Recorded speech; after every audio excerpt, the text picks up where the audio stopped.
Vedare tinokuchingamidzai zvekare kune chimwe chirongwa pano paZim Facebook Secrets and Confessions. Tadzoka zvekare nemamwe mamessages. Regedzai tibva tapinda mumamessages edu atadzoka takakubatirai. Message yedu yekutanga yakamira sekudai so. Hanzi makadi zvenyu mukoma Nashe, ndinokumberawo kuti munge muchindiposterawo nyaya yangu makavikawo chitupa changu. Inini yangu nyaya I am hoping kuti kana mukazoisheyawo inokwanisa kuzobatsirawo umwe munhu kunze uko. Zvimwe kuda panewo umwe munhu anokwanisa kuzosangana nesituation iyo yandakasangana nayo.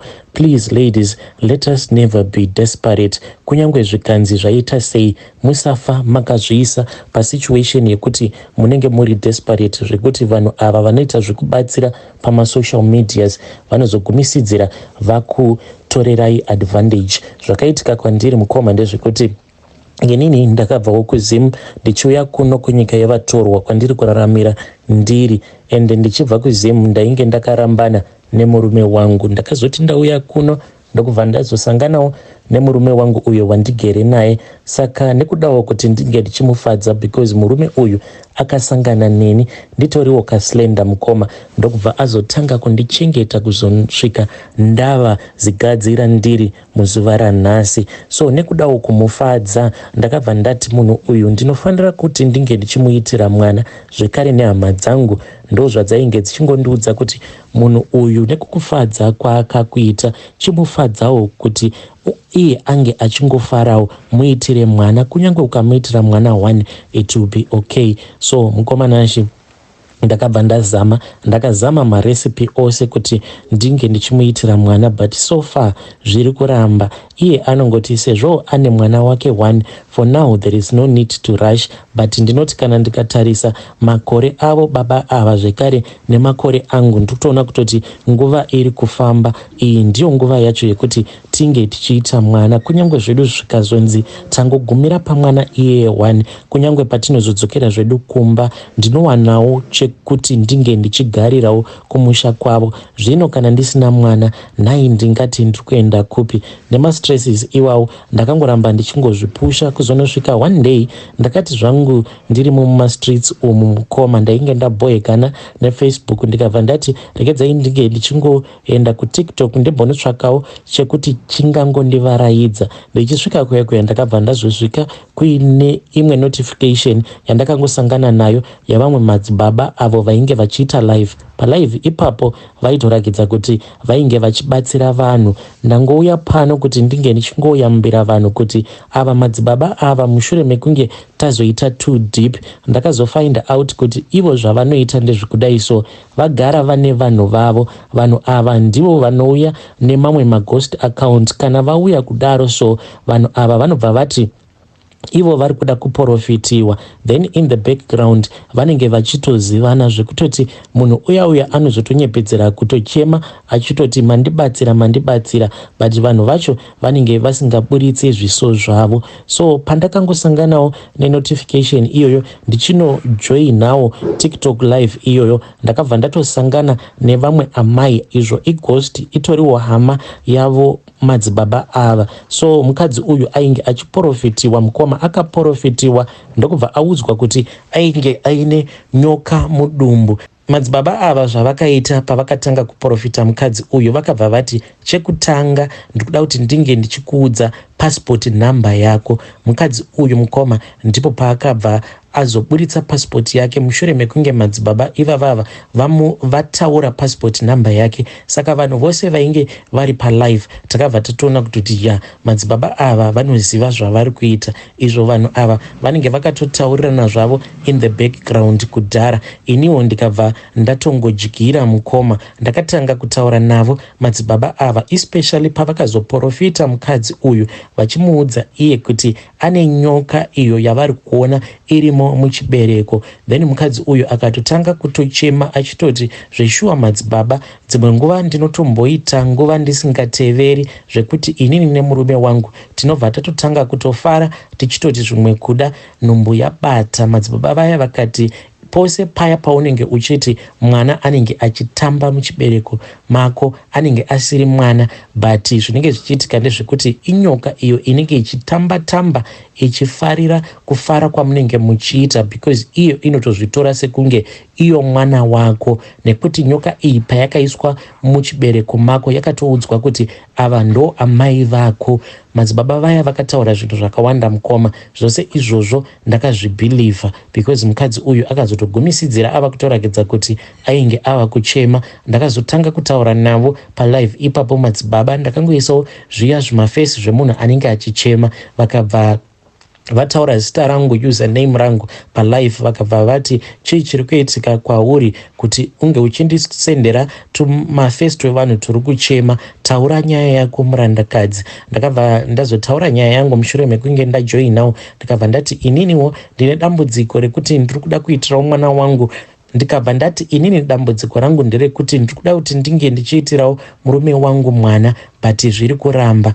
Apa hama dzangu dziri kundipa puresha, neniwo ndiri kuzvipa puresha. Madzibaba vaya vakabva vati aiwa iwewe zvako zvatoita, but unofanira kuti unge uchizoya kuinbox kuitira kuti ndirambe ndichizongokupa maresipi. Ndakazoramba ndotaura navo madzibaba ava kuzosvika tava kuita mavideo call, ende patakatanga kuita mavideo call madzibaba ava I think kuti vaitongoda kutongoona kuti ndinogara mu1 room here, lifestyle yangu yakaita sei. Saka the very first day ravakandiitira video call mukoma, ndainge ndakatogara zvangu pabalcony, I was just having breakfast. Ndikabva ndati madzibaba ingawani munorima. Vakabva vati ko muri kudyei? Saka ndakabva ndangotora foni yangu, then I switched the camera ndokubva ndatanga kuvarakidza the breakfast that I was having, tumazai kabacon and just fruit juice there.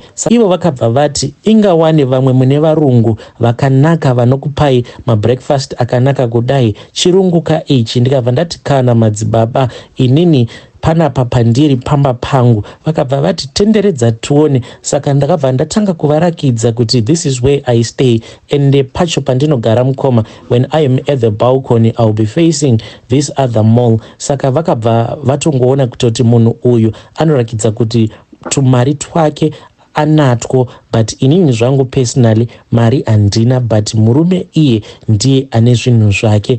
So mukoma takazongoramba tongoita mavideo calls. Munhu ainge ava kundifonera each and every time. Sometimes aitondifonera usiku ndozotoita zvekutodropa call yavo ndichiti zvimwe kuda kana ndikazoiansa murume wangu anokwanisa kuzotsamwa nazvo, but semunhu ainge achiti ari kugadzirisa marriage yake in secret, ndaiti kana murume wangu asipo ndaitaura navo madzibaba ava kuzonosvika vachizotanga kunditisa miteuro, ende vaindipa mamwe maresipi ekuti ndiri kuda kuti unge uchitora chakati nechakati unge uchigeza nacho, ende vaizoti kana ndapedza kugeza nemunamato uya vobva vati ngatinamatei. Mukoma ndaiitirwa minamato kuzosvika ndatanga kungonzwa mamwe mafeelings ekuti ndaiti so kana vari palive mukoma ndaitonzwa sekunge vanenge vachindibata minyatso yemazamu angu awa, ndichitonzwa kuti nguva yandava iyi inguva yekuti ndinofanira kuti ndinge ndichisangana navo pabonde. Ndaizotozvibatsira mukoma vatori palive kudaro, ndakangotarira chiso chavo ndichizvibatsira kuzosvika ndichizonotaura navo ndikati madzibaba zvinhu zviri kuitika kwandiri handichazvinzwisise inini. Vakandibvunza kuti chii chiri kuitika, ndikabva ndavaudza kuti madzibaba pose pamunenge muri palive ndinozogumisidzira ndava kunzwa sekunge kunenge kuine munhu anenge achindibata. Vakabva vandivhundutsira madzibaba, vakabva vati mweya wezvikwambo, zvikwambo izvo zvinouya zvichikuita mukadzi ndizvo zviri kurwidzana newe, nekuti kuno kwandiri ndikukuitira minamato. Saka iwewe kuti unge uchibatsirikana, it's either ndinouya kumba kwako kana kuti iwewe wouya kumba kwangu. Mukoma ndakabva ndati ndoita sei? Ndakambotanga ndaramba kuti vange vachiuya kumba kwangu, but ndakabva ndaona kuti kwangu kumba ndo kwainge kutori safe, ndikabva ndazova invita madzibaba ava. Ndakatoita vekutoitira bold ndokubva vauya vakabva vadropwa pamba tikabva tapinda mumba ndokubva vazotanga kundibatsira. madzibaba ava mukoma vaiti vachindibatsira kudai, so feeling yandaingonzwa ndiyoyo yekuti ndaitonzwa ndichitobatwa mazamu angu awa. ndaitoti kana ndikazvitarisa kudai ndaitoona hembe yangu ichiita sekunge pane munhu ari kudzvanya mazamu angu awa. Kukoma zvinhu izvi zvakaramba zvichingoitika kuzosvika madzibaba vati tinofanira kuti tinge tichidzinga mweya iwoyo wechikwambo. ndikati tingaudzinga sei nhai madzibaba? vakabva vati zvikwambo zvinosema urume hwemunhurume, and worst of all kana inini ndikaita bonde newe zvinobva zvakusema for the rest of your life because ndiri munhu ane zodzo rake.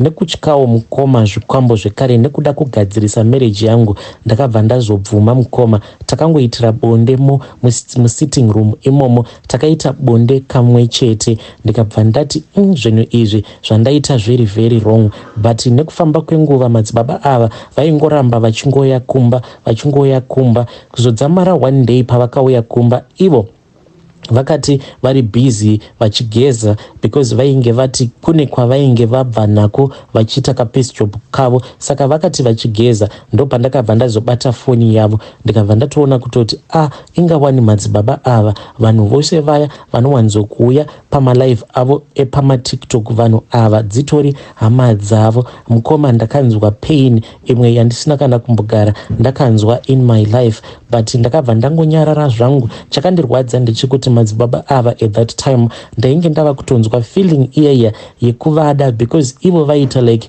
munhu ari kundibatsira. dzimwe nguva vaitoti ivo madzibaba ava vaitoti dzimwe nguva kana ndiri kumba kwangu ndinotombomuka pakati peusiku ndobva ndatanga kuchema about your situation ndichingoti naye Mwari dai makwanisa kuvhura maso enyu nekuvhurawo nzeve dzenyu kuti munge muchionawo situation yemurandakadzi uyu kuti akaroorwa nemurume ane mari, dai angokwanisawo kungoitira murume uyu akamuroora mwana, kunyange mwana 1. saka ndo zvakabva zvazoita kuti ndinge ndichizova too much attracted to him, but madzibaba ava vane rurimi rwuya rwekuti he has a sweet tongue. vakandiita sweet tongue kuzonosvika vachindidyira mari. mukomana ndakadyirwa mari navo madzibaba ava for a very long time. ndakatora chikwereti kubank chainge chisingazivikanwe nemurume wangu. ndakakwereta an overdraft ye25,000 yekuti nanhasi uno murume wangu haatombozivi nezvayo mari iyoyo. And I just wonder kuti one day kana akazovhura bank statement murume ndichazomuti kudii. The advantage was that it is just in my phone. ndakastrugula mukoma ndaiti kana ndikapiwa mari nemurume ndobva ndatswinyidzira kamari kaya ndichireplace that overdraft yandainge ndakatora. mari iyoyo ndakangoipa madzibaba ava vachiti vainge vawirwa nedambudziko kumusha, saka semunhu wekuti ndainge ndatomuisa pamwoyo pangu I then gave him the money. asi inini ndakatodyiwa mukoma, ndakadyiwa chakabuda hapana, but ndangouyawo pano kuti ndinge ndichingoyambirawo kuti kana kunze uko uriko when you are desperate no kuti kunze uko kune makava vakatomirirawo vanhu vakaita sesu vari desperate. I was taken advantage of mukoma. madzibaba ava vakatongorara neni pasina kana kumboshandisirana dziviriro. At that time I thought kuti zvatainge tichiita zvainge zviri right, but I saw kuti everything that I did was just wrong. Sometimes hangu ndipo paya pandinoti Pentecostal inenge iri nani than masowe. Vedari ndo message iyo yandakatumidzirwa ichibva kuna vahanzvadzi vedu. Pakaipa hanzi ndakadyirwa 25,000 namadzibaba vekuTiktok. Apapa ndakaita bonde navo madzibaba ava vachiti tiri kudzinga mhepo. naimiko mhepo dzacho idzi dzinongodzingwa nekurarana here? Hapana dzimwe nzira here dzekuti mhepo dzacho dzinokwanisa kudzingwa nadzo? Regedzai tibva taenda panyedu inotevera. Nyedu inotevera yakamira sekudai so. Hanzi makadi zvenyu mukomanashi, ndinokumbirawo kuti munge muchindiposterawo nyaya yangu makavika uchitupa changu. Inini ndauyawo pano pa platform penyu mukoma kuti ndinge ndichizoreurura kuti ndakaroyawo amai vangu. Handizivi kuti kuroya nekuromba zvinhu wani here.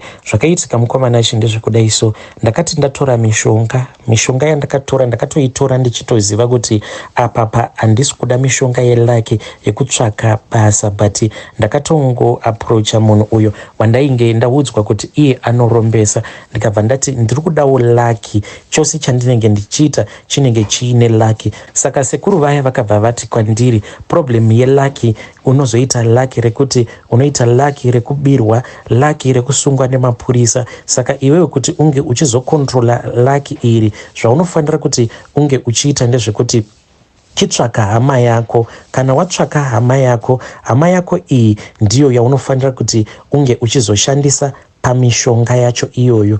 Mukoma ndakati ndichatsvaka ndokubva ndazosarudza kuti amai vangu ndivo vainge vari right. Amai vangu ava ndakabva ndazonzi ndinge ndichivatengera costume. Ndakavatengera costume yakanakisisa apa. Ndakavatengera kubva kudress kusvika kuzvimaheti zviya zvidiki zviya zvinopfekwa nemacostumes akanaka, bhutsu zvekare nezvipfeko zvemukati nemabra. Amai vakatoshamisikawo kuti mwana wangu mukomana anditengera kunosvika pazvipfeko zvemukati. Amai vakangoti vachingonopfeka zvinhu zviya.